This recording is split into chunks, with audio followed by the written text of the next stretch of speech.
السلام علیکم۔ آج کی کہانی کا عنوان ہے جی بدلہ، ریونج۔ ایک بھالو ہوتا ہے جو کہ اپنے دوست ہاتھی کے ساتھ جنگل میں گھوم پھر رہا ہوتا ہے، اور ایک لومڑی آ کر اس سے بات کرتی ہے اور کہتی ہے کہ فلاں کھیت میں بہت اچھی ماکھی لگی ہوئی ہے اور وہاں سے جا کے تم اپنے لیے شہد کھا سکتے ہو۔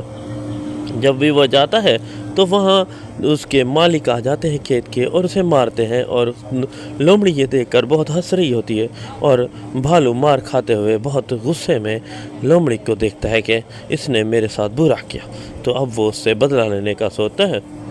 اس جنگل میں جو وہاں کا راجا ہوتا ہے، شیر بادشاہ کہتا ہے کہ میں ہر روز ایک بندے کی ڈیوٹی لگاؤں گا، ایک جانور کی، جو کہ اس پورے جنگل کی پہرہ داری کرے گا تاکہ ہم سکون سے سو سکیں۔ تو ایک دن ایسا ہوتا ہے کہ لومڑی کی باری آ جاتی ہے پہرہ داری کی۔ اب بھالو اس طاق میں ہوتا ہے کہ کب میں اسے بدلہ لوں، تو بھالو ایک ترکیب بناتا ہے اور لومڑی کے پاس جاتا ہے اور کہتا ہے کہ تمہیں شیر بادشاہ بلا رہے ہیں، جبکہ لومڑی کہتی ہے میں تو ڈیوٹی پر ہوں۔